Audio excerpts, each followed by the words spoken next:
What's up, everyone? Welcome to my first character guide for Tekken 8. Just so happens my favorite character, Jun Kazama, is back.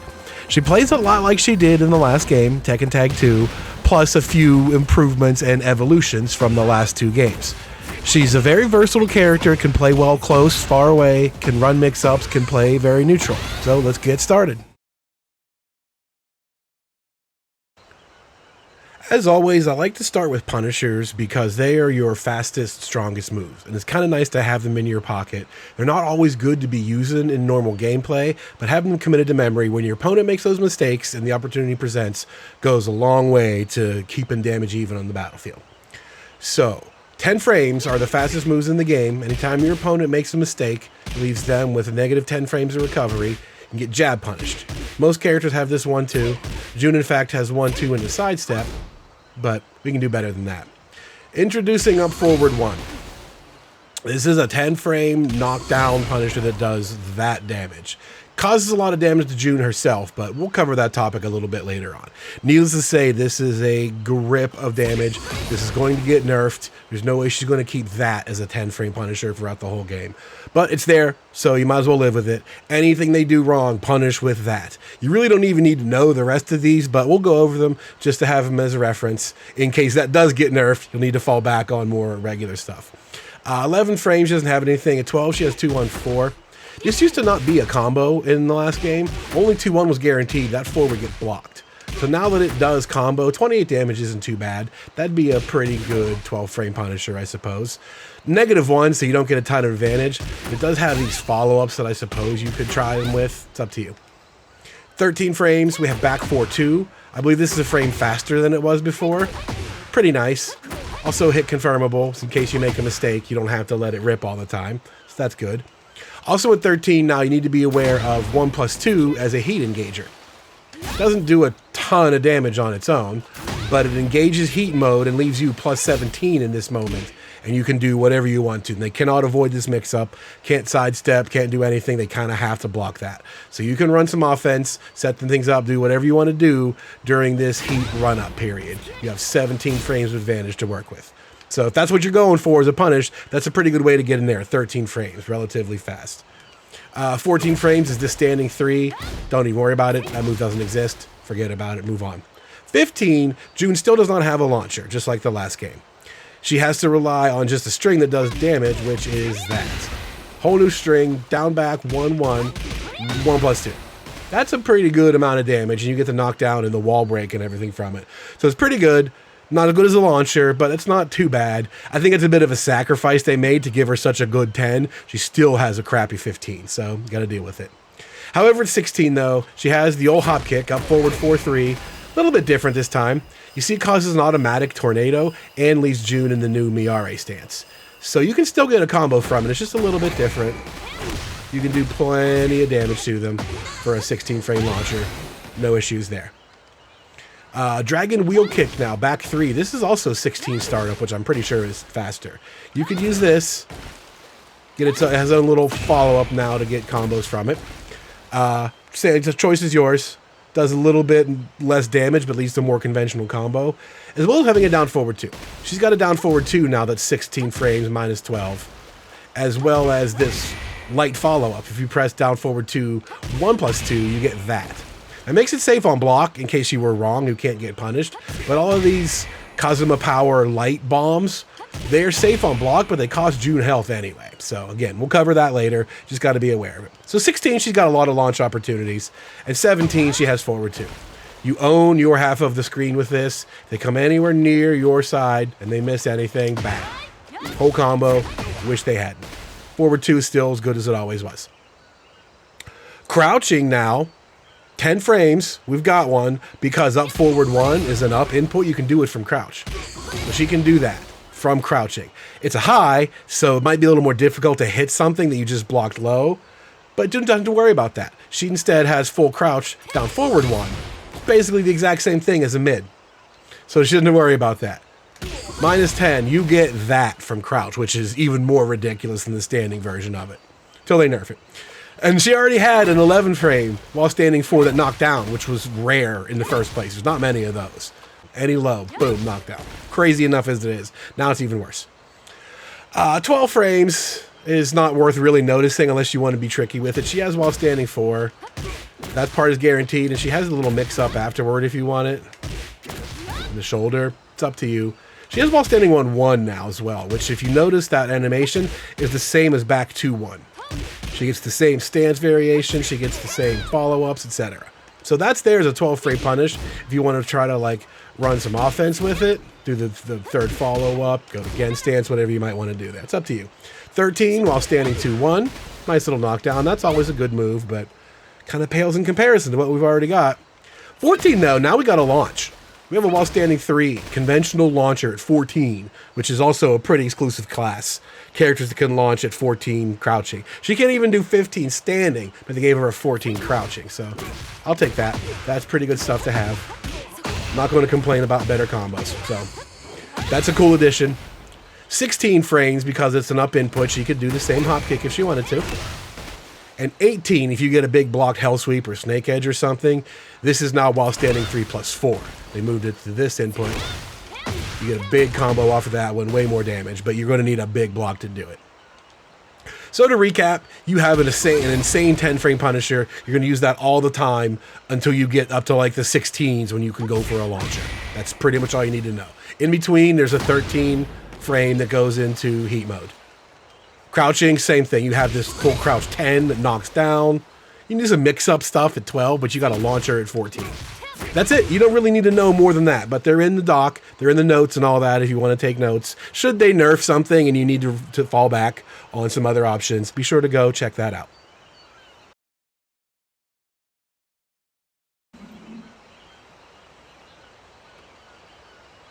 So the next important feature that I want to go over are stances. What makes a character unique for the characters that have these stances and how to base your gameplay around them. Because that's kind of the point for most characters that were given things like this.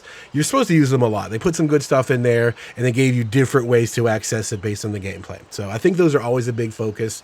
Characters like Hwoarang, he's always in quote a stance. It's just like you got to learn a flow to it. In this case with Jun, she has 3 discrete stances that she enters and exits as necessary. So I think those are all very important. So I want to cover those so you always have those, again, locked and loaded in your memory. So when the opportunities arise, oh yeah, I could do Genjitsu from there or blah, blah, blah. You already know what to do. You already know what is available in those situations. These are a little different than they were the last time around. In Tag 2, she basically had like 3 or 4 attacks that you could just go into stance from. They changed them around a little bit. So she has this new stance now, Miare, that kind of shares the paradigm with Genjitsu. She has a couple of moves now. Back 2-1, you hold forward, goes into Genjitsu. You hold back, goes into Miare. So they have that sort of front and back. Izumo was completely different. Forget what you knew about going into the Izumo stance, totally different. So we'll get to that one in a little bit. But let's start with Genjitsu. This stance you can do on its own by just pressing forward 3+4. What's nice about this is it automatically parries lows and it regenerates Jun's health. It's hard to say how much, but she gets a chunk of recoverable gray health back whenever you low parry with this. So that's pretty sweet all around. If you see a string like Kazuya does, like that 1-2-4, block the 1-2 and then boom, get that free health back for you. Very important. In the Genjitsu stance, these are all pretty simple. They just kind of have like one of everything. You have a 1 attack, which is that low. Counter hit, you get a little bit of a knockdown. Genjitsu 2 is now a power crush that does that on hit. That was a grip of damage if you noticed. It's -13 on block because it is a mid power crush. So if they just block that, it's trouble for you, but whatever. The amount of damage you get, totally worth it. Genjitsu 3-2. This is a new follow-up. She always had that little trapping knee there to force the opponent to crouch. This is a natural combo. So that's kind of a neat little thing. Nice chunk of damage from that. Also mid-mid. And she has 4, which is this homing high attack. It's plus on block. So +4 is kind of nice to just throw on somebody if they weren't really like being proactive about things. They're just going to see what you want to do. Dropping a +4 on them and then doing something else is actually pretty good. The last thing that's new is during heat, she can do 2+3. She has a unique heat smash. Just to demonstrate, when you enter heat mode, you now have a universal button, 2+3, does that, right? Just a huge, like, finish out heat mode smasher attack. However, when she's in Genjitsu, she has a unique one. Does that. Most characters have exactly one heat smash. It's a universal button, 2 + 3, and that's it. You map it to L and you're done. She has one during Genjitsu stance, so just remember that. So that's all there is to Genjitsu. A low, a mid that does a ton of damage, another mid, and a frame trap. That's kind of it. You can cancel into crouch, stop if you want to. Also a little bit dirty. You know, if you think every time you go for Genjitsu, you go for that stupid low, right? We can do this cancel and then go low anyway, right? Stuff like that is always pretty good. As far as ways to go into Genjitsu, they're limited now. We mentioned back 2-1 and then hold forward. No need for buttons. Forward, forward 2 also has it now. Forward, forward 2 used to just be that string or that string. Now you can cancel or stop the first hit, forward, forward 2, into Genjitsu stance. Miare as well. That's actually really good. So what this creates is an opportunity to go into that stance. If this gets blocked and you go into stance, you're +1. They can't interrupt everything you do with a jab if they were thinking about it like that. So be careful, but you do have some options, right? You have that power crush. Otherwise, if this hits and you go into stance like that, you're going to be +16 and you can pretty much get whatever you want. They can't stop you from doing any of these things. They kind of have to eat that mix up. So always remember that. The advantage you have going into stance matters. If you hit them into stance, your mix up is pretty much free. If they get blocked, you might have to be careful. So that's why they gave her a power crush. The cool thing though is if they start getting proactive about this, oh, she keeps going to that stance. I'm going to jab her out of it every time, right? If they get counter hit by the second hit of that, it's a launcher now. So if they get jabby, you can let this rip every so often and counter hit them for it.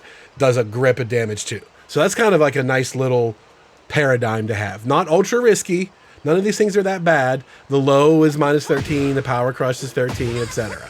These are pretty good options to have from a situation like this that just comes and goes so fast. Really good stuff. The other way to get into this stance is from the new Miare stance and hold forward. Same thing. So about Miare. You get into this the same way as Genjitsu. You can do back 2-1 and hold backwards instead. Forward, forward 2 as well. You hold backwards to go into this stance. Jun recovers health while she's standing there blinking like that, very, very slowly. And from this stance, there's only 3 things. 1 is this big launcher. Got some nice evasion to it. That can help. 2 is this laser cannon. Look at that. Look how far downtown I was for that. Look at that. What? That move is so cool. Does a ton of damage. As you can see, it was a heat engager when it hit the first time. Mine is like 20 on block. So you don't want to just do this like right up here. You know what I mean? You don't want to just go for that and get blocked. But it is out there. Like you could find weird opportunities to just, you know, end up in this stance and like, come on, come get me. And boom, laser cannon. The third option is 1+2, which if you recognize is Izumo. A homing move that's a high, that's plus a ton. That's the only other thing you can do. Oh, and you can go back into Genjitsu, and you can sidestep to get out of the stance. Or you can just cancel into crouch. So Miare is kind of very situational. I don't know how often you really need this as a launcher, but I mean, you can bait the opponent to coming at you, and you might run under one of their attacks. Cool. And if you think they're going to just sit there and keep their distance, bang. So you have this toolkit. It's just a very weird one. You'll find your ways to use it. It's actually got some really good combo uses too. There's just a lot of things to figure out. The way these moves were designed is very weird in appearance, but they're good. Trust me. Once you figure it out, it all sounds great. As we talked about, back 2-1 and forward, forward 2 transition into this. You can also do this forward 1+2 attack. If that hits them, she automatically goes into the stance. You can see if she blocks it, nothing happens. So this one, you get a nice advantage there. If you happen to hit them with that, notice it does 0 damage, but it staggers them off of you. When you're in heat mode, that becomes a full-on parry for what it's worth. Yeah. And the last one is the hop kick. When that hits, it automatically goes into this stance. So you'll see during the combo most of the time, you just go right into Genjitsu and do 4. Miare's a little bit weird there. I don't know. Anyway, you'll get used to it. Miare is short and sweet. 1 and 2 is all you got. You're good to go. And lastly is Izumo. We've seen this move, this high homing attack that leads into the stance. This is the same like motion, but totally different ways to get into it. You can't get into it from the same way as other stuff before. It's all very different. This is just up 2. This is probably the simplest way to just throw that out. Because the problem used to be is this. You would do back 2-1 into Izumo, and this is mid, high, high.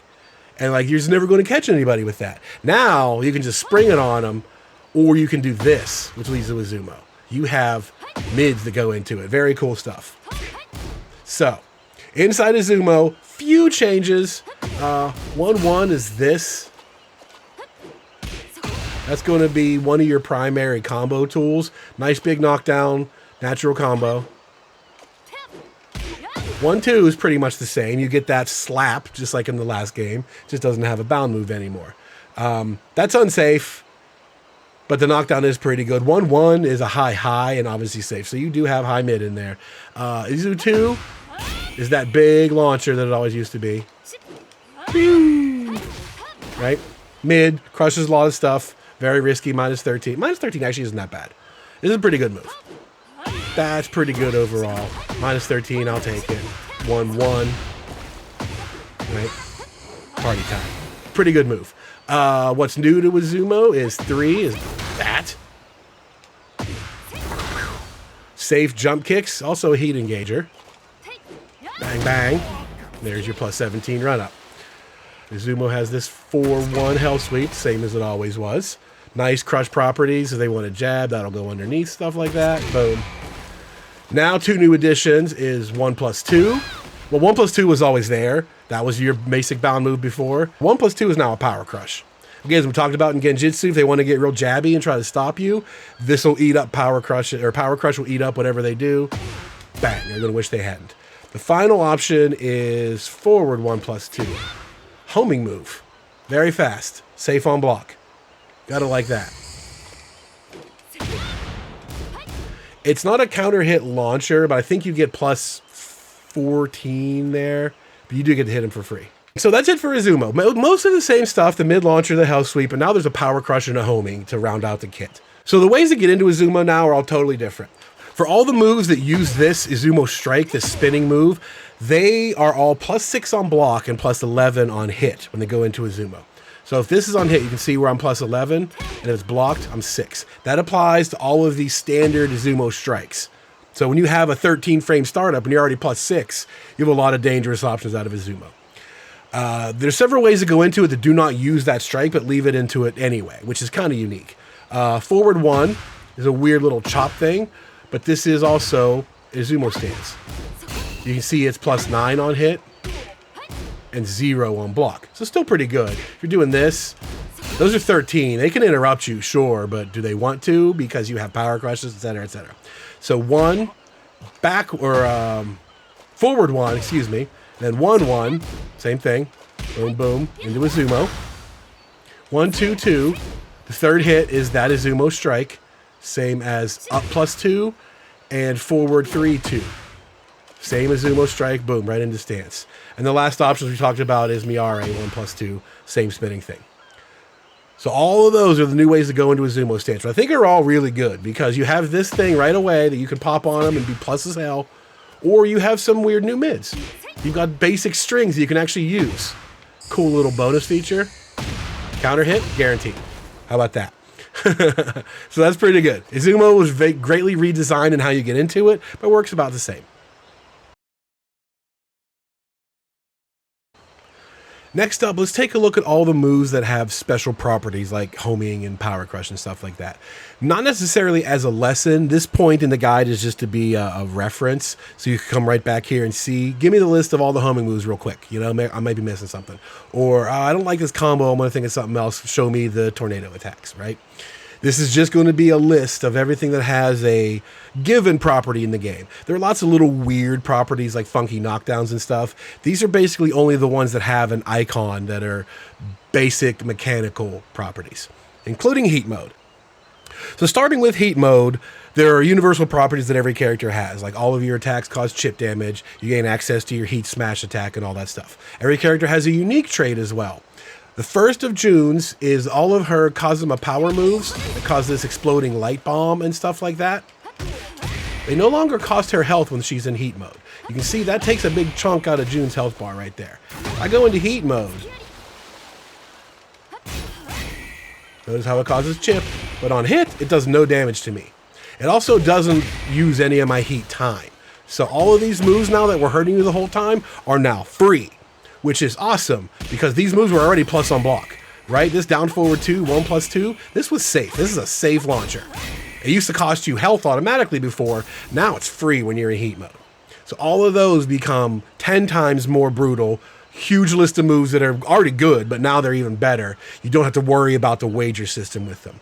The second trait is this inner piece, this forward 1+2. It's just a little shove, doesn't do any damage. But when you're in heat mode, it becomes a full parry. You go right into Miare stance, and you still have the same options, but it doesn't do anything else. You're healing while you're standing there like an idiot, but when it's activated, this becomes a regular parry, which is kind of cool, instead of just being a stupid shove. So that's kind of like a phoned-in trait. You know, a lot of characters have a similar, you get your stance mechanic for free, basically. That one is like all right. You know, Kazi over here, he gets free electrics. You no longer have to just frame electric. He can just do-ya for free when he's in heat mode. You know, the bear gets an electric wind god fist when he's in heat mode. Jun gets that, turns into a parry. So, However, the rest of it, being able to use these light moves for free is awesome. Really good stuff there. Heat engagers, every character has like 5 for the most part. Various design choices behind them. Most of them were some big knockdown moves. So rather than just getting a knockdown halfway around the world, you now get a mix-up. 1+2 is a good choice. This used to be like a counter hit launcher that they could escape. They could tap forward and break this stun. So now they don't escape the mix-up. You don't get anything for free, but you have a hard mix-up that they can't do anything about. So 13 frames, that's a really good way to access it. Forward 2. If you press forward 2, 1+2, whoops. Now you get a heat engager, instead of a launcher, right? You were already getting a combo off forward 2 by itself. So if you hit them with this, I don't know. I mean, yeah, it's safer, right? If they blocked it, you're safe, but on hit you get a mix-up. I don't know. It's not like you can tell the difference. It's not like you can say, oh, I just got blocked, let me switch to that. No, it's all or nothing. You had to make the read. Either you did this and you go for the risky launcher, or you did this and you go for the safe mix-up. Sidestep 4 is another good one all around. When it hits, you get your mix-up, and on block, it's still plus like 6. 8? It feels 8 in heat? Damn, that's wild. 6 out of heat. I didn't know that. That's kind of cool. What else you got? Izumo 3. That's one you're probably not going to run into a ton. I don't know.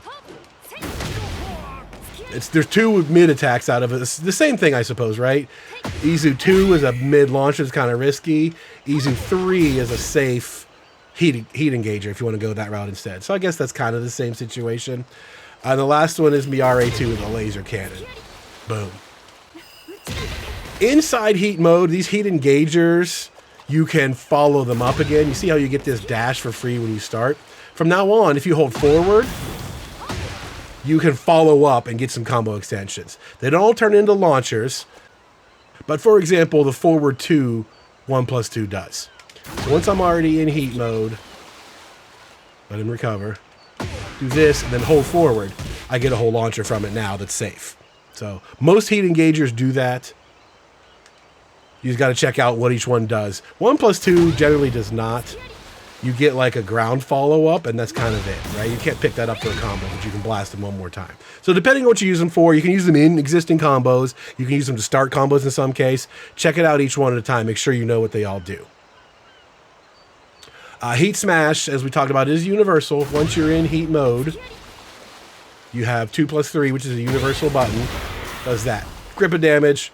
Recover some of your health, I think. Is that in general? I'm not sure.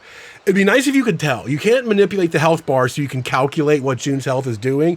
You can't really see it. It's kind of just hidden because it keeps regenerating. But you got to just deal with it. You can see it flashes green when you are doing something recovery-based. And she also has one out of Genjitsu that does that. Just a nice little follow-up. Erases or heals some of your damage, so it erases the deficit no matter what, right? That's always good stuff. A new set of properties in the game are now chip damage. Moves that cause chip damage on block that are usually written in like gold. Here's one. Boom. They're gold and they flash. They take chip damage from that. For free, that's universal. Every character can do that. The list of moves that Jun can do chip damage is phenomenal because it also includes most of the Kazama power moves. So he has gold. So those are pretty much all chip damage. The list is there for you to check out. It's not all of them, but it's most. Pretty much anything that was used in the Kazama power also causes chip damage to them. So pretty good list. Next up is Power Crush. Most characters only get like one. A couple extras inside your stances if you need them. Jun existed in the last game before they had these, so she had to get a whole new move, which is back 3+4. Basic, mid, knockdown, unsafe, typical Power Crush. But as we mentioned, she has them in their stances. Genjitsu 2 is a Power Crush, and Izumo 1+2 Power Crush, just to keep them from blowing up your stances. A lot of characters will get some of that stuff in their stance. So she has 3 Power Crushes you got to remember. None of them are launchers. I don't think there are launching Power Crushes in this game. A bit much for characters like Lily and Miguel to have in the last game, but we'll see. Next up is homing attacks. Homing attacks are pretty good. You're only going to rely on a few for the most part, but it definitely helps to know them and come back and make sure you weren't missing anything. Sidestep 1+2. This is a weird animal. You can see it's safe if you're wrong. On hit, it forces crouch +7. Fantastic stuff. You get to sidestep first to do it. Whoops. So, I mean, I guess it's just to like play the sidestep game, right? You think they're going to keep trying to move around you. You can, step a little bit yourself and use that to your advantage. Sidestep 1+2 is a brand new homing move. Forward 4 was always there. This is good because it's still +3. It's not a launcher anymore, but it's +3 on block. Excellent stuff. Problem was it was a high. So to fix that now, we have down forward 3. This move is great. 17 frames, knockdown, homing mid. Beautiful. One of the top moves. Easily one of the top moves. You gotta love this. When you got him near the wall, you're just throwing this thing out there. You're just throwing this thing out there till you splat him again. Really good move. Forward 3. A little bit of a variation of that old move she used to have with a follow-up. First part is homing. Second part causes chip damage and breaks floors and stuff. Pretty cool. Izumo has one now. Izumo forward 1+2. Izumo itself is a homing as well as a follow-up. So they're not sidestepping any of that mix-up crap anymore. Forget about it. You can lock them down with that. They're not even going to remember sidestepping exists when it comes to that stance anymore. Next up is Genjitsu 4. Also plus on block. +4. Airborne. Homing move. Really good frame trapping tool. We've talked about this before. When they're tired of like dealing with all this stuff, they just want to see what you're doing. Throw out the frame trap. Make them think about it a little bit more. And all versions of Izumo, I should mention, like Miare, anything that has that animation, up 2, forward 3, 2, those are all homing moves. Anything that's an Izumo strike is homing. Last up are your tornado attacks. What used to be called screw attacks are now tornado attacks. Again, every character has like 10 of these you don't ever need. You need like 2, maybe 3 situationally. But they're there. Forward 3, 4. I feel like they stole this one just from the modders. Back when like they modded Jun's moveset into Tekken 7 over top of Asuka, they used stuff like she had this forward 3 and they just like pinned some stuff together. So they gave her that. They gave her a tailspin with using this move. And I think they just, okay, let's do that. They were inspired, or they're like, we see what you're doing. That's a cool idea. Thank you for being Tekken fans, sort of thing. Anyway, forward 3, 4, screw attack. Down forward 4. If you remember this guy, this is one of my favorites, even though it's risky. It is a screw attack on its own, which feels weird. It's got bad recovery, so it's actually kind of hard to like run up on them in some cases, but I don't know. Down forward 4. I thought of one case to use it that actually worked pretty well. Was that. Not too many other things were working after that combo, but that combo is old news. Forget about it. Next up is down 1+2. This is a big bad move. 28 damage. This is one of those ones you use like when you do an early screw attack for something and you have like a weird situation. Case in point would be this. Boom. That's a chunk of damage right away. Down 1+2 is really good. You're going to use that a lot. Back 2, 1, 2. New extension. As well as while standing 1, 1, 2. These are tornado attacks. This is one of your common ones. That's your basic B&B combo. Way to use your tornado attack. Back 2, 1, 2. That's there. Up forward 4, 3. Whoops, the hop kick. causes it automatically, as well as Miare stance. While standing 3-4 is a regular launcher, but it will cause a screw attack versus an airborne opponent. It's kind of hard to do. Instant while standing. It's good at the wall, though. These tornado attacks work at the wall, unlike the screw attack in Tekken 7. More like the balance system in Tag 2. You can save it for the wall. So when you get to the wall, you can do that for a nice damage and resplat him with it. So that's why that's there. Sidestep 2. Kind of a weird one. There it is. If you want to go for off-axis stuff, totally. That works. Izu 1-1. That's going to be a common one you're going to use all the time. Like 9 out of 10 combos are going to have that as your screw attack. Izu 2 by itself also works on an already airborne opponent. Right, so you can do that if you need it next to save a hit or something. And Miare 1. I just found out how to use this in combos. I'll have a credit for a video that I found that's like, oh my god, I know you could do that. Awesome stuff. So that does exist as a screw attack or tornado attack in combos. Remember that one. So that's about it for moves with unique properties. Again, you don't have to really think about this stuff all the time, but you are going to want to know them for when it shows up. Know your power crush, know your homing moves versus a sidesteppy opponent. Use that down forward 3 to trap them at the wall. And your screw attacks, you don't need to know those on a daily basis. You learn your combos, you're good. All of your light stuff, you could play it safe and avoid using those, not costing your health until you activate heat mode. I'm a let it rip kind of guy. I would rather just do my thing and worry about the consequences and try to like manage my health a little bit rather than live my life afraid of my health. Again, it would help if we were able to study how the health system works a little bit more in practice mode. That would be nice to have, but it's kind of like a guess how much health you're really spending unless you really like stop in the middle of a match and pay attention to it. So other than that, that's kind of all you need. There's a reference for those to just come back to look stuff up whenever you get there.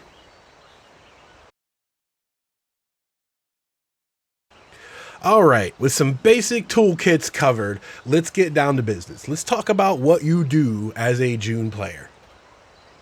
Jun has a lot of mix-up potential, but good opponents will know the weaknesses in those and be able to duck jab you or sidestep or whatever it is.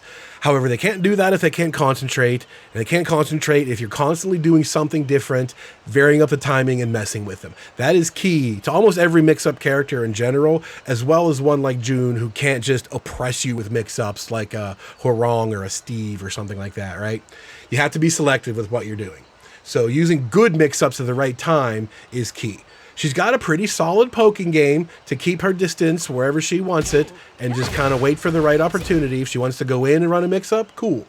If she runs a mix-up and it gets blocked or whatever, back off. You can kind of go in and, you know, fake the stance and then just retreat, right? You don't have to commit all the time. That's the key to it, is saying like, okay, well, I think I'm going to go for this low all the time. Don't. Go into the backup stance, right? Whatever it is. Be variable, be unpredictable. That is tool number one. The biggest mistake you could make is to overcommit, is to keep going for something. Oh, it didn't work. I'm going to go at it again. And they realize, I'm just going to jab them out, or I'm going to, you know, counter hit them. Cannot give them opportunity. Don't get frustrated. Play your cards right. Right? You got to believe in the heart of the cards. You got to do your thing correctly and just know at the right moment that little Karibo will be in there when you need it.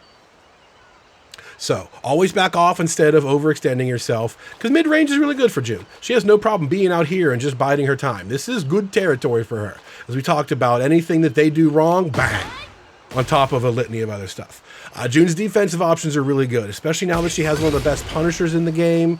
She has reversals. She has emergency buttons. Defensively, really, really good character. So you have no problems going for your thing and just backing off and picking the right time.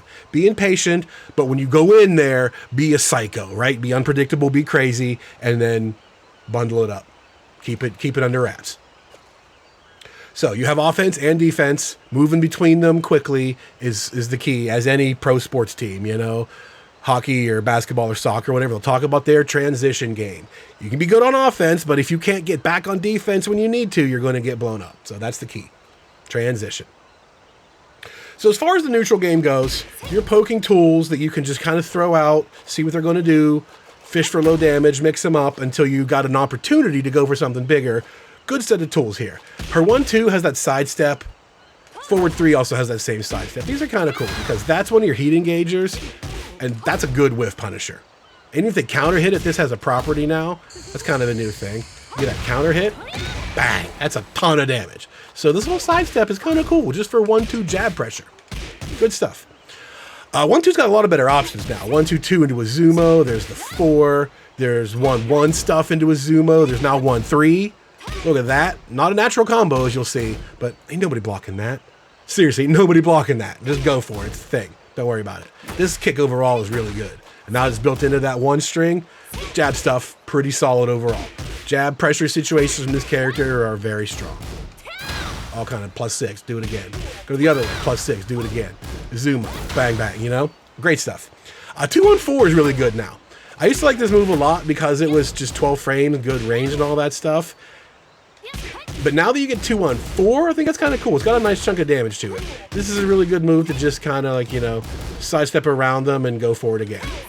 There's nothing to really like commit to here. It's all very good stuff.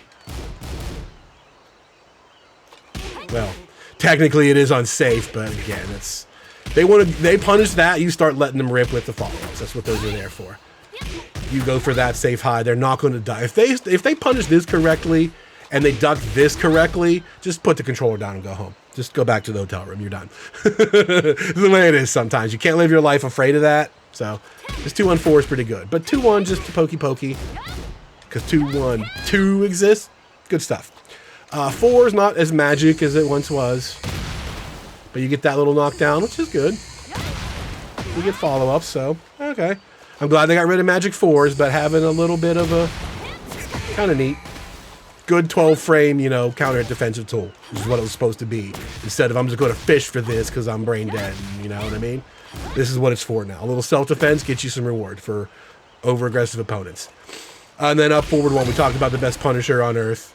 Really good stuff. Just anytime they make a mistake, you get a quick little sidestep in their offense or whatever, bang, 10 frame knockdown, get them. As far as mids, to keep them honest, mids are very important. They can't duck mids. Azucena cannot parry and shuffle through mids. Very important. We talked about 1-1 and forward 1 as ways to go into Izumo. Very good. The Izumo mix-up is not free, but if they want to challenge, you do have Power Crush stuff. Right? Boom, like that.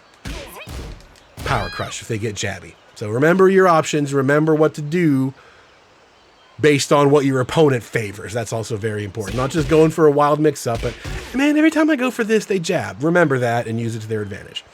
1+2, we talked about also, is one of the faster heat engagers in the game. Really good stuff at 13 frames. 3+4, press the other 2 buttons, you get this. A little airborne, safe, mid, knockdown-y thing. -6, that's really good. Causes chip damage, and on hit, uses Kazama power, blows them up. That's a pretty cool tool all around. I always like that move. That was good stuff. I think it might be even better now. You wager some of your health. Forward 3 we mentioned is a mid that has your side stance. But now it also has this little forward 3-4 and forward 3-2 into Izumo. Again, this is what Jun does, right? She's never going to do the same thing twice when you're smart. All these little dumb kicks and these little things, they lead to something different every time. There's 5 different things that she could do in the middle of it. And it's not just like conventional stance. A lot of other characters are like, okay, they're going to do this into stance, this into stance. Juns are everywhere. She can just do all these things one after another, and you never remember which one. That was what I think part of the smart thing about her new paradigm is before it was this, this, and this. That's all you had to worry about. That went into Izumo, it went into Genjitsu, it went into sidestep, it did everything. Now they're all different. Now they have to remember several different things. Oh, this doesn't go into Izumo anymore, but this does. Right? So, I can beat Genjitsu with a jab, but I can't beat Izumo with a jab. Right? All that stuff going through their head, never going to keep it straight when you were careful about it. A down forward 1-1 was always there. Now there's a down forward 1-2. A little safe option for a high, always good stuff. Little hidden counter hits here. Enough frame advantage. Only the second hit, but very short range. A forward 1 is guaranteed in the face. So if you're just doing this stuff and you catch that counter hit right there, you can get that free slap, but it's very situational. I had to dig to find that one. But having that option is good. 1-1, very good. 1-2, even better when you combine them. Down forward 2, basic launcher now. She's got a straightforward mid, down forward 2. You can see is -12, but when you do the Kazama power, -9. Stay safe. But again, that might be debatable because look how much health it takes from her no matter what. So once you learn how to get that health back, it doesn't matter anymore. So it is important to pay attention to that stuff. Again, a weakness of practice mode, I wish I could teach you more information about exactly how the health works, but we'll get there in time. What else is mid? That's mid. Down forward 3. Fantastic homing move. Probably her top move. Safe, homing, mid. Beautiful. Down forward 3-4 is this new little kick with 2 options. Mid and a low. Neither one of them is natural, if you'll notice. Oops. I don't know. It's there. It's something fun. She has that set out of White Heron Dance now. They pretty much gutted White Heron Dance, and there's no other options but that. So I guess we made this new kick. Let's stick that in there too. Those are there. It's a mix-up you could run if you want to. It's not great. They're risky, but that's kind of the name of the game. You do this one time, and they get hit by this low, they're going to be looking for that low for the rest of the game. You know what I mean? And if it never comes, it's going to make them crazy. They don't realize it, but it will. Down back 1-1. This is a really good move because it's, well, not technically safe. I don't think they're going to punish that. Because I think in their brain it looks enough like 1-1, which gets them into an Izumo trap. Down back 1-1, it is visually different, but in the heat of the moment, they're not going to be ready to punish this at 11. But you can see, oop, I got him. Press 1+2 and get that whole string. So that's technically hit confirmable. And if you do stop on block, you're not risking a ton. So down back 1-1. When you confirm that hit is worth the damage, and if you get blocked, so be it. The block is bad. Do not commit. They will launch you for that. That they'll remember. But being able to block this, nah, I wouldn't worry much about it. Down 2 is another very good mid. Forces them to crouch on hit and on block, and it's a counter hit launcher. Right, good stuff. Always good. Safe mids that counter hit launch and force this crouch. Even though it's -4, like, they're not going to try to attack you. It's going to feel negative. I mean, they can. So be aware. If you see an opponent does this and they just do that roll standing 4, it's going to win. So be aware of an opponent that does that. That tells you more about them than it does in terms of the health damage in the match, right? That's an important piece of information. Back 4-2 we talked about in punishers. This is a cool little string to have. Delayable, hit confirmable. If you counter hit that second part by itself, you get combos from it. I think you get a basic combo. Nothing fancy. You get that. Still, whole ass combo just for being able to delay that attack a little bit. Cool stuff. Back 2-1. People used to use like crazy because it was one of your entries into stances and all the other stuff and its follow-ups, but it was a high. And doing this into Izumo was high. Stupid. Enter back 2-2. Look at that. There's a mid option now that's a natural combo. Oh, praise the Lord. And it is safe. Ladies and gentlemen, it's safe. So they get hit by that. They're going to stop ducking this. When they stop ducking this, you get Genjitsu stances. It's friggin' party time. Let's go. Because she has that mid. She has that mid. She has that mid. Right? There's all kind of stuff in there. Different purpose. One's a wall break, one's a screw attack, and then the stance stuff. Oh man, look at all this good stuff. So now you can finally use back 2-1, but you do have to keep them conditioned to this move. You got to make sure they know that exists. Cannot let them forget that. But that's a really good toolkit now. You can finally use this and not get, blown up for it every time because they're ducking that. You see a player that remembers Tekken Tag 2 and they keep ducking this, stop them. Great stuff. As far as lows, pretty good set of lows on Ms. Kazama here. Better than it was. 1+4 was always a really good one. Boom, boom. What, 14 frame startup used to lead to all kind of mix-ups. Not as much. That's a high. Now she has that. Kind of risky. I don't know. -11 by itself. It's there. This was pretty much just to like do that and not worry about it, right? You're doing offense stuff, just do this and stop. You used to be able to do this in Izumo. You used to be able to do this inside. Okay, it's gone now. So just do this and get out of there. That's all you wanted. You can force this a little bit if you want. You do that, it's going to get ducked, I promise you. So the first time you represent that, they'll stop thinking about it. You got to do that all the times. If you see the opponent counter your move, make sure you represent the opposite one so you know that they got lucky that time. You're not going to get away with that every time. You're going to have to play the game with me. So that's part of 1+4 now. So not as good as it was, but it's still there. Down 3 plus 4. Still one of the better like panic buttons in the game. 14 frame, counter hit launcher, beats other lows. Fantastic. One of the best lows there is. Next up, down back 3. They gave her a standing little poke low. It's not the fastest in the world, but it's plus 2 1 hit. Plus 2 1 hit lows. Good stuff for me. I like those. Down 4-4 still exists. Don't ever do it. Use the down 4. It's minus 1 on hit, but it's faster, right? So you have this, a little bit slower, but plus on hit, a little bit faster, but negative on hit. Don't ever do this. They'll duck that high. You're not going to be able to confirm the counter hit. Don't do it. Not worth the risk. So just use this by itself. Down back 4 is the old leg cutter. 0 on hit. You can stay in crouch. She used to have a mid. She used to be able to do this, and then basically that over the top. It's gone now. There is no mid option out of this. There's another low, and there's a high. That's all there is now. So you cannot mess with the leg cutter like that anymore. You basically have to just do once, go for a mid launch, you know what I mean? Stay in crouch and do that stuff. I don't know. Not like it was, but still useful if you just pop them once and forget about it. She used to have like 1 into leg cutter and like back 2 into leg cut. All that stuff's gone. So there is no other way to go into leg cutter except for dragon wheel kick. That's all. So leg cutter is diminished, but it still does what it does. You do get a little bit of a crouch action if you want it. That's all. Down back 2, still pretty good. A little bit of extra counter hit, but nothing magic. Decent enough. Not a for plus 2 though. I mean, I'd honestly rather just stick to this for the most part. This is pretty slow to count on the crouching state. Down back 3 is really good. That's all you need to worry about. Back 1 is still there. They switched it to the Asuka version, which is just counter hit, and you get a grip of damage. This actually isn't too bad. I don't mind this move. It is slow. They can block it, but I don't care. Whatever. Once in a while. And a couple of other strings with lows in them. We talked about 1-3. It's not natural, but they're never going to block that. Having lows built into strings is pretty cool. That's what makes this kind of neat, because there is a low present there. And doing stuff like, you know, Genjitsu into low. That's really fast. That's a good way to incorporate lows into your game right in the middle of stuff. Not just in neutral, like, okay, I'm either going to down forward 1 or I'm going to do this, right? That's kind of all I'm going to do here. Throwing your lows into the middle of stuff is really good. Next set of moves to look for are the crouching ones. We talked about a couple of moves like leg cutter where you can stay crouched. Down 2, you can stay crouched.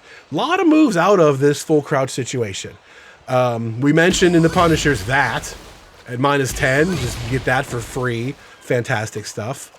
But you do have a lot of things to threaten them with. You have this while standing 1-1 and some string options, you know, to go back to the low.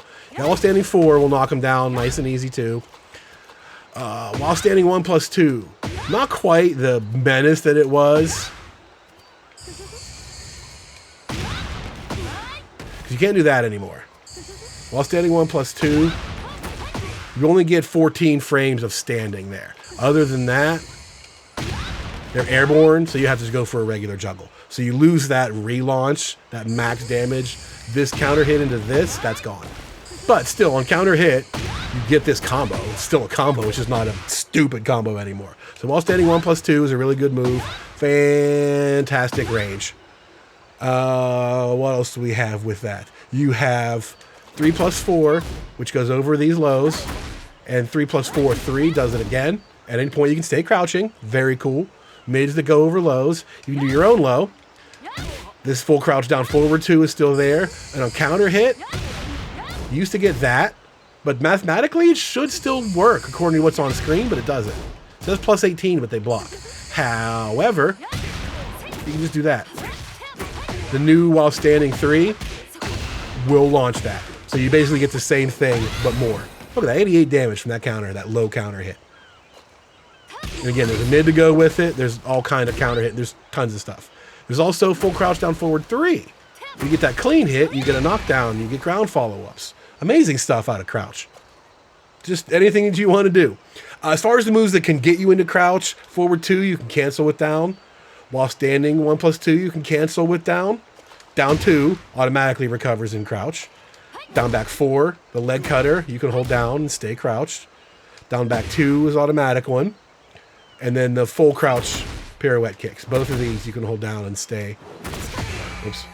And stay in crouch after you do one of these. And Genjitsu 1 is a low that stays low. Boom, there you go. So full crouch is nasty. You can think of that as a stance as well, but it's nasty. There's lots of great stuff in there. That dangerous ass low is there. That dangerous ass mid is there. That dangerous ass mid. Great stuff all around. So you got high, medium, and low that they can jump and duck and block. What about just evading stuff, going over lows and going under highs? Versus lows, there's a lot of good stuff. Jun's got some cool airborne moves. 3+4 is really good. All of these like pirouette stuff. Full crouch 3+4 does that. Forward 3+4. All of these things blow up lows. Really cool moves. And they're all safe as far as I can remember. You stay in crouch. Cool stuff all around. But they're not fast. An opponent like this range will jab you out of the air. So like back here, we catch them with just the tip. Really good stuff. Beats out any potential low pokes of their own. Still hits them. Nice damage. Up 4. Straight up 4 has always been pretty good. I get this by accident all the time when I want to go for hop kick. And I accidentally just get straight up 4. Still a good move. In fact, I think when you're in heat, you might be able to convert this. Yeah, you can. You can combo off of that in heat. Only in heat mode. You can't do that otherwise. This is like the only thing that hits them, and you need to be in heat to convert. So up 4, really cool move. Even better than it was. Beats lows. Up forward 3 definitely jumps over lows. This is one of the best counter hit launchers she has. Up forward 3 is still a great move. Bang, look at all this damage. All that good stuff. Up forward 3 is great. Up forward 4-3 is also great. Jumps over lows, you get your combo, etc. Back 3. Dragon Wheel Kick can beat lows and highs. It's a little weird sometimes. If you're feeling it, right? That's it. That's the only time. You don't do this move because it's a smart thing. You do this move because you're feeling it. That's about all. So lots of ways to beat lows. And obviously, if we didn't mention that already, cans, down 3+4. Beats the hell out of lows, counter hit launcher, brilliant. Going under highs, not as simple. Forward 2 tends to do that. Like, that'll move will just clip right under stuff, no problem. Down 1+2, I think, is also really good at it now. I've already had this move go under some stuff, and boom, just launch them for that. And Miare 1 is the same thing. You know, they can go for this. Oh, I'm in Miare stance. I forgot for a second. Just go for 1. Maybe you'll blow up a high. It's worth a shot. If you're in a panic, it could be worth it. Back 1, we just talked about as a low. It'll go under high stuff, but it's a little bit on the slow side. Same with down back 2. They're not reliable. Down back 4, the leg cutter. If you want to go under a high and hit them, this is a good option. That's kind of what it's best at, is high crushing. General evasive stuff. You don't have to go around it. You can go right through it. Back 3+4, whatever it'll do, and it'll evade their attack and then hit them. So is your Genjitsu Power Crush 2 and Izumo, or Izumo 1+2. Power Crushes go right through stuff. Don't even have to go around it. Just go through them. Whoops. Forward 2+3, the punch parry. This is a combo starter if it doesn't. You can just run up and pick that up. It's a little bit different if it does punch parry. So kind of cool. If you kind of do catch them with that, you get a combo. Or if you don't catch them with that, you get a combo. Otherwise, it's a punch parry. And she has standard reversals. She can just parry stuff like this. Grab them, boom. Depending on how they knock down, sometimes you might get like a forward 2 follow-up on the ground. And Genjitsu automatically parries lows. Just doesn't even matter if they're low. Just go right through them. Mess them up for it. So as far as evasion goes, either just slipping their attack entirely or going right through it. A couple of cool moves that are worth noticing.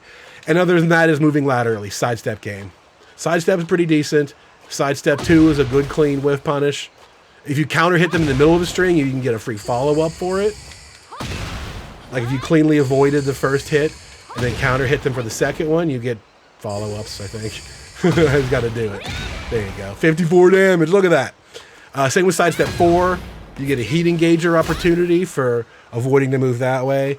And this little guy to reassert your lateral dominance. I move sideways. You do not. Sidestep 1+2.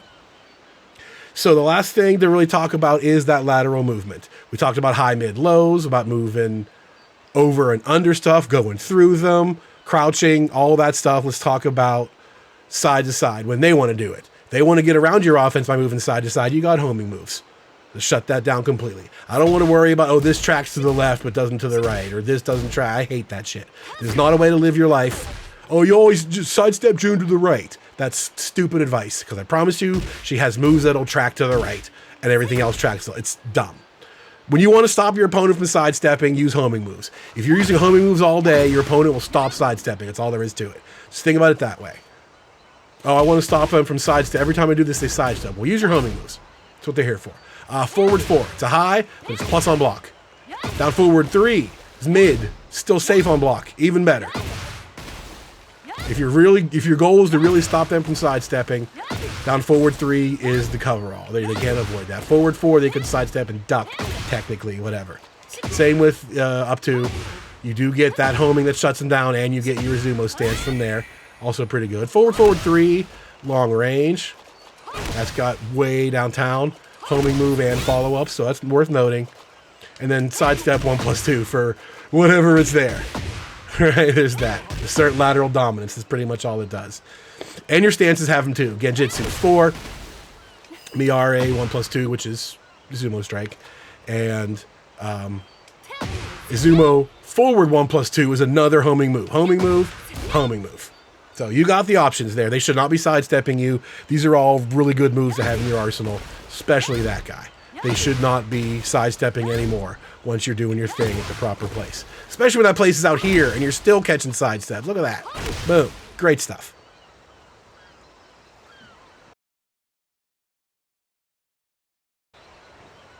So everything we've talked about so far has pretty much been the neutral game.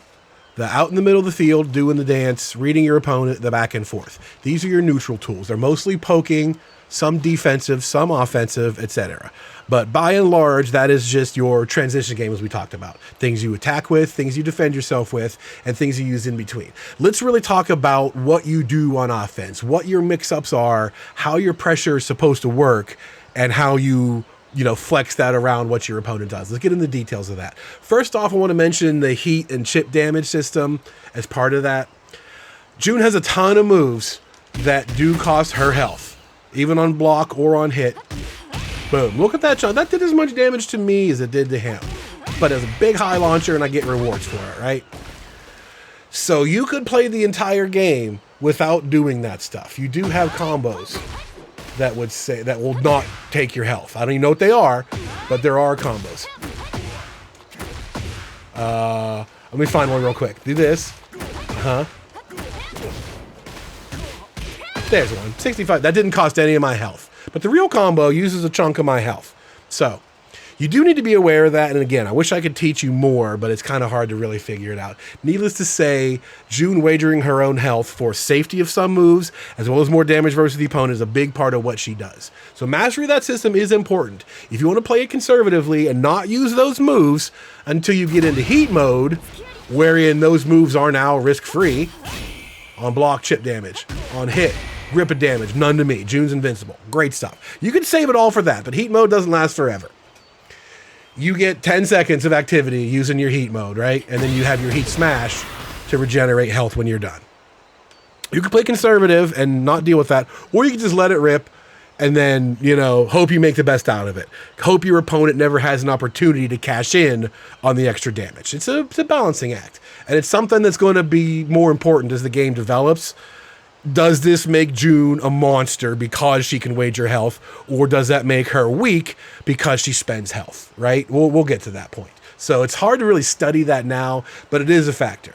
The chip damage in the game is supposed to be important. A lot of characters have lots of things, and everybody that's in heat causes chip damage. So in Jun's case, that can also be better because she can regenerate that where other characters can't. So think about it in that way. But don't think too hard until you really get a better sense of how to use that system. It might not even matter. You're going to play so many matches, not even think about your health. When you get to that point and you learn how to properly leverage your health, probably get a lot more dangerous. So that's what the heat system adds to it, as well as the access to other moves and this one free offensive opportunity. Like, this is free. They can't do anything right there. Hard mix up for you. You only get that once, though. You can do it again once you're in heat mode, right? If they do this, you can block and dash for pressure, but that's it. So you get that once around. It's not that big a deal, but it is there. It's a good offensive tool. You just got to learn how to use it. The key is the heat mode, especially in Jun's case. So as far as the stuff you want to do on offense, What is the best way to get your opponent to make mistakes? That is to be unpredictable, force them into making a calculated guess that's wrong. And there's nothing that compounds that even further than you maintaining advantage via frame traps. Every time you do a standing jab, it's +1. Every time you do this, that's +3. Every time you sidestep and do that, it's +6. If it doesn't hit them. They can't move. If they're smart, they can't move. They might challenge you once in a while, but that's probably not a good sign. You can exploit that. It's information about them. So these frame trapping moves are really important. Forward 4 is good because it's plus.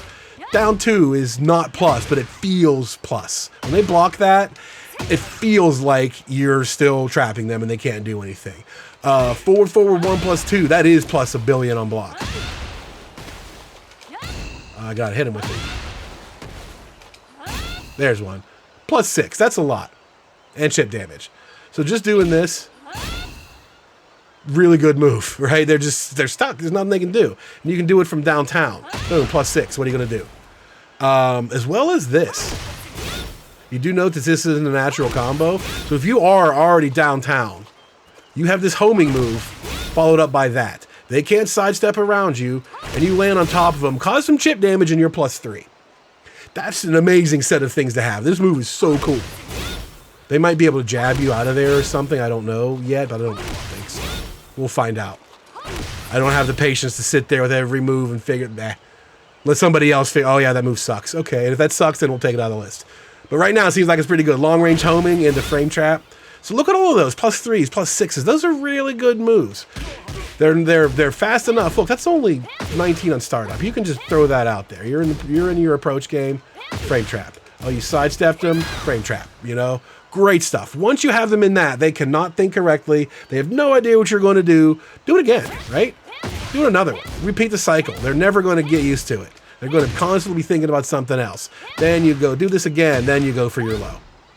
Right? That's really what you want to do, is to keep them from acting correctly and then pressure them harder on top of it with your frame advantage. So a key situation like this is the 1-2 and the sidestep. If you sidestep correctly, you can whiff punish with this. Boom. If they didn't, or if they're just kind of standing there, just do this. Assert your dominance. Get your +6 and do it again.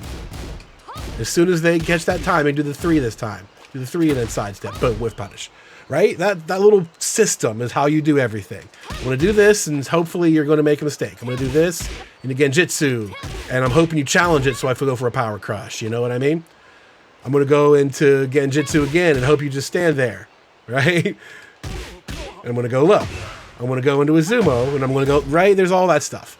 It's using those that really matters the most, and being fresh about it, never doing the same thing twice. So you've got a ton of things that you could use all the time. We talked about them in the stances section, but let's kind of run over them here. Izumo is really good because of the ways you get into it. That's just boom. They're never going to see that coming. That's really fast. They're never going to duck that. So once you have that, boom, you're +11 or +6 or whatever it is on block into a stance. And in that stance, again, you have a mix-up, you have a move that's safe, and you have a move that beats jab. So whenever you start doing these things, take note of what your opponent does. If you have an opponent that tries to hop kick every gap, use your power crush. Every time they hop kick, do that. If you have an opponent that tries to duck jab or something, do your fastest move that beats it out. Whatever the counter might be in particular. She used to have Dragon Wheel kick, I think, out of Izumo. I think you used to be able to do that into that. Different now. But if you think they're going to go low, you just do this. Jump kick, right? If their duck jab is the answer, jump kick them. Everything has that, so you got to know what they are. 2 is your mid launcher for Izumo versus 4-1 the hell sweep. That's your primary mix-up. But you have the power crush, another homing move, and you have a mid that beats lows. You have a jump kick that heat engages. So you have one of everything out of Izumo stance. You just have to worry about the opponent that guesses correct. If they guess right every time, it's going to be a bad day, There's nothing you can do about it. So you keep it mixed up, and they're never going to guess right all the time. And if you're worried about their guesses, then just play it cool. Just do basic stuff. Just do, 1-1. Keep it simple. Keep it safe. Do that until they react differently. And if they keep doing right, if they keep playing compact, you can't, just stop doing the stance. just forget about putting yourself at risk with that stance. You could just stop and just do this and do nothing, right? There you go. Now they're like, oh man, they have no read on what you're going to do. You went for an Izumo with +6 and you did nothing, right? Like that doesn't compute. So that kind of stuff is how it really works. Izumo got a hard mix-up and a power crush to stop jabbers, a jump kick to stop down 4s, etc. Genjitsu is a little simpler, same thing. You've got a low, you've got a mid power crush that covers 2 of those jobs and does a grip of damage. And you have a frame trap. You have a high frame trap. One of everything, right? Beats lows. So that's all kind of covered. If they go for lows a lot, that wins. If they go for like just basic mid pokes and jabs and stuff, that wins. If they go for standing jabs every time you do something, that wins. So remember your opponent's behavior, mix it up. There you go. Genjitsu is pretty good for that because it's very straightforward. Not to mention the transition itself. If they're a duck jabber, right? If they try to duck jab everything you do this, that gets parried. That duck jab gets automatically parried. Eat shit. There you go. Really good stuff all around. As long as you keep it fresh and don't get predictable, they will never get your game plan down. Miare is not as straightforward in terms of your offensive game plan. It's more of a back off stance, but it doesn't leave you, like if that gets blocked, that's kind of close to just stand there. You can't just do that. It's harder to defend yourself because you can't really duck right away. You can sidestep quickly. But otherwise, like, Miare feels like it's an out here stance, like a come and get me and eat laser cannon. Or, oh, come at me and I'm going to go on. That's kind of it. It's a little more situational. This isn't much of an offensive pressure system. I think it's a little more defensive by its nature because of that stupid range more than anything else. It's defensive in the fact that it also heals you, too, so there's that. But it can be used as part of your game. You can do things like, oh, back off. You know, oh, this gets blocked. I'll go into Miare, and then I'll go right into that. You know, I'll go into Izumo again. Oh, you thought I wanted Miare? It's me, Izumo. There's Izumo mix-up again, right in your face. Right back to the top. They have no idea what you were about to do. You went right from Miare into another one, different stance. They're never going to figure that out. So as far as other offensive tricks that you have, it really is just putting the whole puzzle together out of this tool set. There are moves that are just great to use all the time, all purpose, like down forward 3. It's not a very good offensive tool, right? It loses your turn, but it keeps you safe. Your offensive tools are the things that, you know, either get you into a good mix-up, or you use to whiff punish and get damage, or you use to get counter hits. Finding the right opportunity, like we mentioned, this has a hidden counter hit in it, right? But how are they going to get, right? Like, when are they going to get counter hit by this? There's the mid. They'll just punish that mid and sit there and eat that. But if you keep doing this, and then you go back about your business, and 5 minutes later you do this, right? You're only using this move, just one by itself. You keep going for that. Eventually, like, okay, every time he does this, he just attacks again, right? I'm going to blow him up. Well, I'm going to do that, and there's your counter hit. That's really what your offensive tools are about. So things that can force that situation. You get your opponents ready to make the right decision. You know, you keep being too aggressive, so you know your opponent wants to shut that down. Set him up for a counter hit. I think we mentioned the Genjitsu stance out of forward 2. Forward 2 now has a counter hit. Boom! Look at that. For them trying to interrupt your Gen stance and trying to, like, you know, outsmart you and punish your over-aggression, you can just let it rip with that and punish them in return. That's how you run offense with this character, is you create a situation that is a mix-up, which can backfire on you, but when you have an opponent who's trying to counter those mix-ups, use that to your advantage. Do something differently and counter hit them with something else. And if they don't try to counter your mix-ups, they just stand there, then run harder mix-ups, right? Go for lows more aggressively if they're not going to do anything about it. If they're going to do anything about it, switch to that third hit, complete the string, right? Instead of going for this transition, bop them with that, whatever it might be. That's how you use offense. Fool your opponent, whether it's making the wrong decision against the mix-up, whether it's trying to counter poke at the wrong time, or just not doing anything when she's, you know, just running a gauntlet on you. That's right. That's the name of the game, is that transition, that mental transition in your decision making. You got to force that situation. So the most dangerous thing about all of that is counter hits. When you have them trying to defend themselves and they do it at the wrong place. That's where you really make most of your money from. There are offensive and defensive counter hits. Ones that I'm going to go for offensive, like this would be an offensive counter hit, right? I'm doing mix-ups, I'm doing poke, I'm doing the dance. I'm hoping to catch you jabbing me at the wrong time with that. And otherwise, it's cool. Down 2 is a good offensive counter hit, right? I'm doing this, boom, down 2. I'm kind of keeping my distance out here, doing the dance. There's mine, I'm +2 here, right? They're not going to do anything good there. I'm going to go for that. If they decided to challenge me, they're going to counter hit. That's what it's supposed to be. So down 2 is a really good offensive counter hit. It's safe. Forces their crouch, which again, kind of puts them in that mental prison. They don't want to act from here. Even though it's technically their turn, it doesn't feel right. It's keeping them off, keeping them uneasy. So down 2 is a good offensive counter hit. Full crouch down forward 2 is another excellent counter hit. This is one where you do, you know, this and you stay crouched. You do this and you stay crouched. Right there, one single leg cutter. That's a mix-up opportunity. They're expecting a second leg cutter, or they're expecting this, right? 'Cause that's kind of the only option. You just stop and go into crouch, then go low again. That's a really good way to use that. And if they anticipate, oh, I know he's just waiting for a setup to go for that ankle grab, I'm going to wait for it all day. Well, then go mid. Do that instead. Full crouch down forward 2 is a really good one. The rewards are excellent. On block, it's not a big deal. Who cares about -11? -11 is so good for that. You go for it. That's the name of the game, is go for that stuff. And again, if they're onto it, go for mids. You got plenty of good mids to counteract all of that. Forward 2 is another excellent offensive counter hit tool. All of these things, even if they give the wrong counter hit, that on counter hit works too, right? Get some distance again. Look at that. You get a free follow-up where you pressure them again. So counter hits in the stance are really good. And if they try to interrupt the stance itself, this counter hit is excellent. Those are really, really good offensive counter hit tools. You attack with down 2, you attack with the ankle grab, and you attack with forward 2 stuff. You can do that. Remember this? This was good. It's a high, but they're not going to duck that. Why would they duck there? Never. Because that exists, and now the stance exists. Good night, nurse. They start ducking and they get hit by Genjitsu 2, they're going to stop ducking. So that means you get away with this for free if you want to do something safe. You want to go for the mix-up, all that's yours. Forward 2, really good offensive tool now. Defensive counter hits. There's not very few in the game that are better than down 3 + 4. I'll tell you that. Down 3 + 4 is 14 low, beats other lows. One of the best panic moves in the game. Really good stuff all around.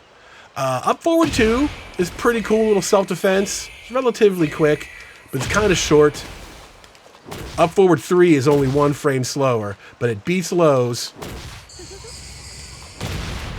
and gets the same combo basically. Now you're going to get a huge combo out of that. Up forward 3 has got superior range and it beats lows. So up forward 2, not as good. And up forward 2 costs you health, so not as good, but it's there. Up forward 3 is just superior. And your last like desperate counter hit keep out is down forward 4. I used to like this move a lot.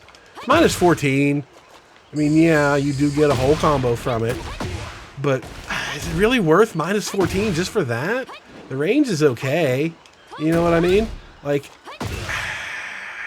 that's a tough one. I really like the move, just the attitude with it, but it's not that good of a move. This is better. This is straight up just better because it's totally safe. I don't know, it's tough, but that's there. I just like the feel. When you get this one right, it's worth it. I like that move. That's all. It's the only reason it's in here. So those are how you use counter hits correctly. You use them on offense, create a situation where they're going to act poorly, and then go for something that causes a counter hit bonus. There are tons of little mini counter hits like this that we'll cover in the combo guide. So there are tons of little mini strings that have rewards baked into them for getting the right counter hit. It's up to you to put those in the right situation. In defensive counter hits, you can play the mid game. The mix-up isn't working. I'm just going to bide my time. Get away from me. Bide my time. Get away from me. You catch that counter hit, there's 80 damage. Go back to business. Catch this counter hit, there's 80 damage. Go back to your business. And the final things to look out are when you are out here, what do you do? Basically, your choices are to stay out here or to go in. So if you want to stay out here, forward 2 is your best friend. Anytime they come out into your half of the screen, you pop with forward 2 and then you're done. If they keep coming at you, guess who's there? Up forward 3. They're not going to be able to get in on this move. They're going to hate it. Every time they come in, you get slapped by this. Forward 3. We talked about how good that is for getting in. It's still really good out here. You get that +3 and you can still easily run away from it, right? Or not do the second hit, just forward, forward 3. Keep away from me. I'm out here. Keep away. Really good move to just cover that distance. Forward, forward 2 can also be used at this range defensively. Just like that. Just keep away from me from way out here. Because when this gets blocked even, that leaves you out here. So you stay in your mid region. You use this one to stay keep out, and you use the stance to go in, right? Genjitsu is right in their face. You use this, stay far away. If you do want to get back in, again, you go forward, forward 2, and stance mix up. You can do forward, forward both punches, as we talked about. This is +6. Covers all kind of ground on block, +6, and then you're in, just like that. And if it hits them, you know, free damage, start over again. So that's a really good get back in there tool with nice frame advantage. Forward, forward, 1+2. It's a little bit slow on the startup because, so as a result, you kind of have to bide your time. You don't really do that up here. This is, I'm at mid-range, and I want to pressure in. That's how you do it. While standing, 1+2 is also really good for that. This has excellent range, and it's safe on block. And if you get your counter hit, again, if they come in at the right time. I think about the character Ivy in Soul Calibur a lot. She has this long-range whip, and it goes under the ground and through the sky and shit like that. It's everywhere. 5 miles away, and she's still hitting you with that whip. That's not what she wants. She wants you to get in on her. She wants you to get tired of that whip crap and run in at her where she hits you with the good stuff. So I think about that kind of zoning archetype where it's a bait. They want you to attack. That's the way I feel like a lot of these moves are for Jun, is like, she's out here. And she's cool with that. She's keeping this to stay safe. She's doing this and she's retreating, right? She's doing this and retreating. They're going to get frustrated by that. They can't get near this character. Every time they get near, they get parried, right? They get can-canned. So they're going to get frustrated about being out here, getting hit with long-range whip attacks, right? They want to get in. So that's when you are in control. When they're getting frustrated and they just come running at you like the big fat guy in all the kung fu movies who just, and he goes right through the wall because the hero just makes a miss. Just whoop. Through the wall. That's what Jun can do. So when you're out here, you can just do whatever you want, right? You're going to get that counter hit. You have tons of counter hits. All kinds of good stuff like that. Counter hits are your friend, but as well as just, you know, stop. Get away from me. I'm going to do this. I'm going to homing move. Or if they missed entirely, you get this. So owning that space is important, but you do eventually have to get back in if you want to win. So it's, again, that transition game. Your set of keep out tools is really good. Your set of get back in tools is really good. Your offensive counter hits are good. Your defensive counter hits are good. You got to learn how to use those at each phase of the game based on your opponent's behavior and the flow of the match so far. So I think that's about all I can really teach you about this character. Combos is a whole other guide. And I feel like that stuff is easy. You can learn your combos in an hour and have those ready for the rest of your life. What we just talked about is a lifetime, right? It can take you forever to master Tekken and master a new character at it. But this is, in my opinion, the way you think about it. This is a mix-up character, but not a hard mix-up character. She doesn't live and die by it. She's good with them, but she can get away without having to risk it all. She can play a neutral poke game. She can play a strong defensive game. And when the mix-ups are there, they're good. And when they start working better, you make your opponent look silly. That's really all it's about. And if your opponent is clever and they're too solid for that stuff, then you got to play a solid game back at them, at which Jun is also pretty good. So I think that's it. That'll pretty much cover it for this part of the guide. The link in the description has all the Google Docs, the list of moves, the properties in spreadsheet form, all the combos, all this stuff are written down. So everything that I talked about is in that doc, as well as a couple of other things to just go back and refer to. Like you want to say, what are all the moves that actually use her light power? Boom, there's a list of them right there. As well as in the timestamps below, you can go to that section of the video. So that really helps a lot too. You don't have to watch this video over and over again. Pop open a Google Doc and just look at your stances. Keep that open on your side monitor or something hell, print it out if you want to. I don't care. They're color coded. So when you look through the move list and everything you see in purple, those are Genjitsu moves. Everything that you see in blue is Izumo. So when you're going through the move list, you see blue stuff. Those are Izumo related. So it kind of keeps that all together in your head. I think the document is really, really helpful for that. So you can just go through stuff and have it open, look back. Oh man, what was my 14 again? There's your 14 frame Punisher. Oh, well, what is the low in Izumo? There it is. It's right there. And while you're there, you get to see the whole thing coordinated, organized, and color coded. So I think it's a really, really helpful learning tool as well. Don't forget about the doc. The timestamps are there to check it out. You don't have to watch the whole video. Just digest a part at a time. Spend, 10 minutes doing punishment practice. The game has a punishment practice in it. We showed you what they are. Get used to those situations in live fire exercises against the computer. Ready to rock with your 10 frame punish. Ready to rock with your hop kick, whatever it is. So I think that covers it, both in video and in written and in verbal form. If you have any questions, feel free to leave those in the comments below. Any mistakes I made, any omissions, any advice you might have, would love to hear it all. That's pretty much it. I appreciate you guys checking this out and staying with us for the last hour and a half. It's actually pretty good. Most of these guys come out at like 2 hours plus. So I'll take an hour and a half, give or take. So again, I appreciate it. Be sure to click the follow and the notification and all that stuff down below, because there's going to be a second video for the combos, and there's going to be several other characters. Lily will probably be next, because I already know how to play Lily. And then Reina. I want to jump into Reina as soon as I can. And then little by little, we'll start filling out all the other, dickhead characters I don't care about, like Brian and Dragunov. We'll get there. But for right now, this has been the first video. So once again, I thank you, and I will see you out there next time. Later.